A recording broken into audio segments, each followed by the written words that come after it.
Out in the garage today, going to do a little bit of work on my Scout 60. This is going to be the simplest upgrade I will probably ever do to this motorcycle, other than putting air in the tires. People who own a Scout 60 will know this. People who own a regular Scout, it's not a problem. But in order to keep the cost down on the Scout, one of the things that Indian did is there's actually a nice cover that covers all the wiring. You can see there's kind of like this cast into the upper yoke. There's all this wire management and cable management stuff. In a regular Scout, the 1133, there's a cover that goes over this. You can get this cover one of two ways. You can get the cover either on eBay from someone who has a regular Scout and they bought the chrome one, and then they're selling the original one, which is black, or you can just order one from the Indian dealer. The part number will be down here. Cost about 30 bucks, and you can. It's actually dead simple to install. It's just 2 bolts, so this is going to be a real quick video. Just picked it up from the Indian dealer. That's all it is. And it's got some fingerprints on it. But this mounts up under here and kind of sits in that position, and it helps cover these wires up. You can take the time to order the factory bolt.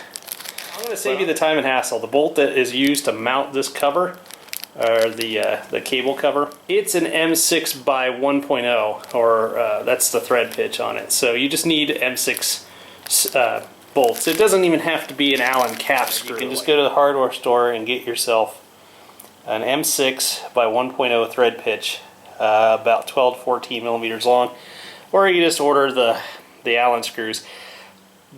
They do not include the part number for the cap screws with the cover. They're actually separate, so that's a little odd, but a lot of the Indian dealers will have that cover in stock. These wires will typically be kind of loose and about. They get tucked in here,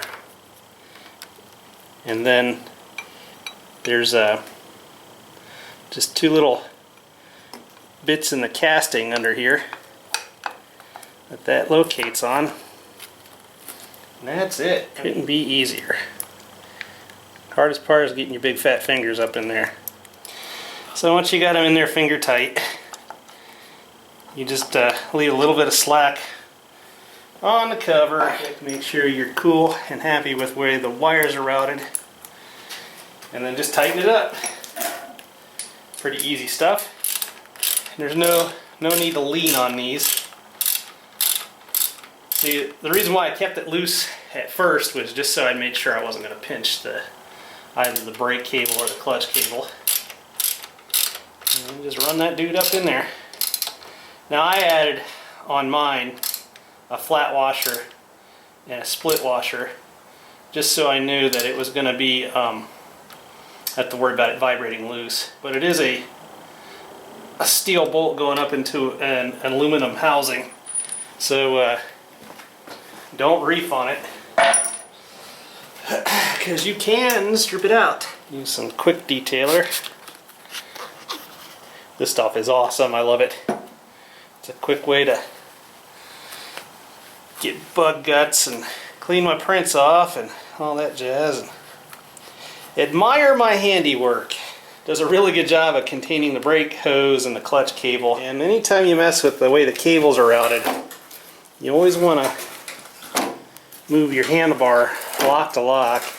Make sure you didn't change the clearance to any of the cables. I still have my little Velcro ties there to kind of neaten that little bit up, but man, that cover, that wiring cover looks a lot better than just having that out there by itself.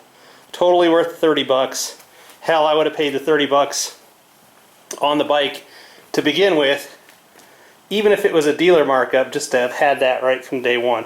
But it's nice to know that you can easily grab one from your dealer and just slap it on there. That looks a lot better. Not hell of a big upgrade. I mean, you know, visually, it is a nice change. The regular Indians come with it anyhow, the 1133s. The 60, not so lucky, but I guess in the grand scheme of things, you know, times X number of thousands of these units that they make, you know, that's how they keep the price down, so I get it. But cool. So thanks for watching. I know it's not that Not that complicated a modification. It's not really a mod of any kind. It's just kind of completing something that the factory left off there.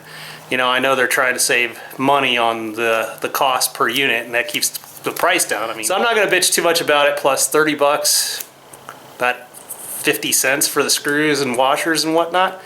Done deal. I'm not worried about it. In the near future, we're going to have some cool videos coming up. I plan on buying a Trask intake for the Scout 60.